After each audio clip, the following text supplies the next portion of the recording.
And finally on the program, the Lagos State government has announced plans to launch a 500 million naira intervention fund called Ounje Co-Farmers Subsidy Intervention Program on Wednesday, February the 5th this year, 2025. The State Commissioner for Agriculture and Food Systems, Abisola Olusoya, made this note during a press conference at Alausa in Ikeja.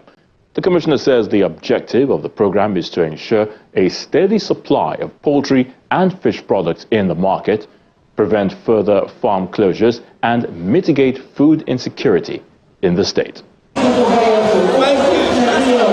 After the completion of the Ounje Eco Food Discount Market Phases 1 and 2 introduced by the Lagos State government through the Ministry of Agriculture and Food Systems in 2024, the state government has once again come up with yet another initiative called the Ounje Eco Farmers Subsidy Program to reduce the economic hardship of Lagos residents. Please sit. This initiative was announced by the Commissioner in charge of Ministry of Agriculture and Food Systems during a press conference at Alausa Ikeja. She says the program aims to support agricultural production through a 25% subsidy on animal feed. In this regard, people have to bring money first, but this time around they'll be bringing only 75% of the cost of the feed for them to purchase, and then the state government will give the balance 25% payment on their behalf. The state government says the program will start on Wednesday next week and last for 4 weeks. The farmers will pay 75% of the cost, while the government will cover the rest. This year we are kicking off with our farmers, and we will drive this pilot first for the month of February. We are hoping to actually be able to sustain it, but the budget for this year is just about to kick in, let me put it that officially, so we would see how that goes. But trust me, this is something we want to drive for the year, so we'll be pushing that to the fore. But for now, starting from next week, Wednesday, February 5th, every Wednesday we'll be having deliveries done to the different farm formations that I have mentioned. At least in a week, we should be dealing with nothing less than 1,000 farmers across the 6 locations, so per week. Now, the idea is it would be lovely if we could have a rotation of farmers, meaning it shouldn't be the same set of farmers every week.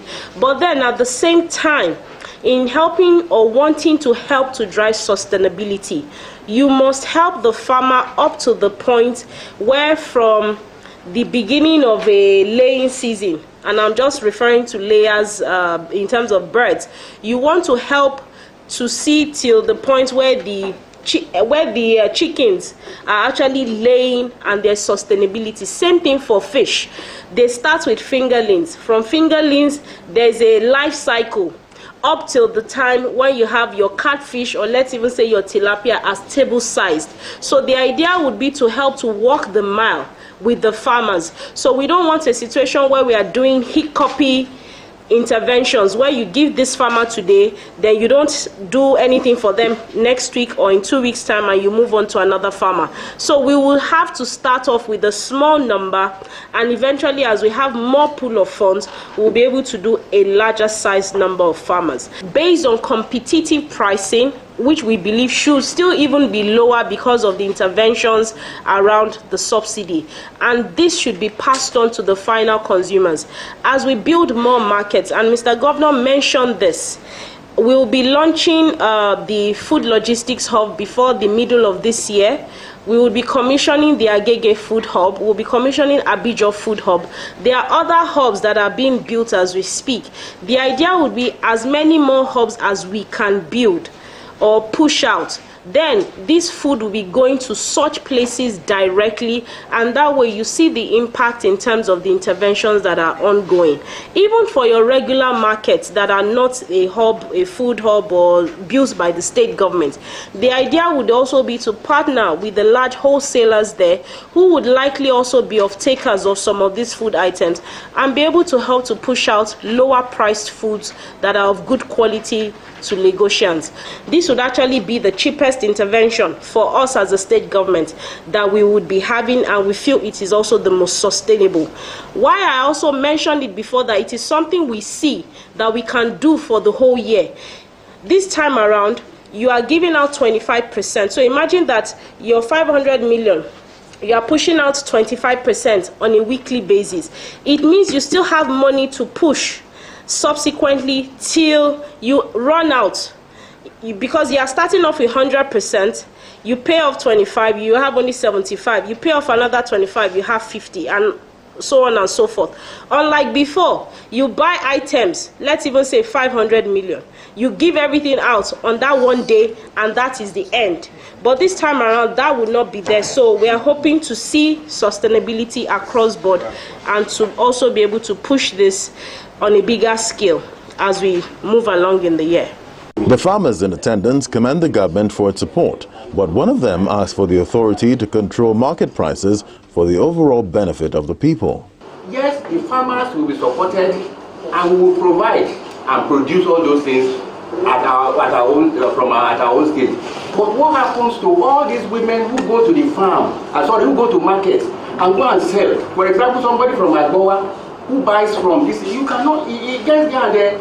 Because ruler is costly, because some other items are costly, you will want to kind of add whatever so that it will kind of sustain him or her. What can the state government do on making sure that the price is reduced generally? It is difficult for people to say this is the price of this, let's say, or this fish, because your production framework may be different from farmer B, farmer C, because maybe you are using solar, somebody else is using generator, another person is using some other types of power. You would refuse to sell your fish at a reduced price because you probably used generator, unlike someone who used solar. But eventually, if we are able to push out a price point that everyone knows that this is the standard, and I will use global standard. When I say global, I'm not referring to the world, but global standard in terms of Lagos, you will be forced to find alternatives to how you can produce cheaper so that you can still make margins based on that global pricing that has been set. That is what the logistics hub and those middle level hubs will do. Mushin, for instance, we were able to sustain egg prices at the lowest price across Lagos for the whole of last year, and it was for no other reason than the fact that in instances where farmers would otherwise have faced a glut, meaning they have excess and there's nowhere to sell, they had a sustained location where they could push eggs to for the whole year. With all of the Ounje we also did the discount market. It helped to push out a lot of eggs for them, and they were able to peg their pricing because there was steady flow of their eggs going out. Same thing with others that have been selling in that particular location. So a replication of that across the state will start to help to sanitize pricing. The Lagos State government says launching the Ounje Eco Farmers Subsidy program will ensure food security, stabilize food prices, empower farmers, and reinforce the state's leadership status in agricultural innovation and sustainability.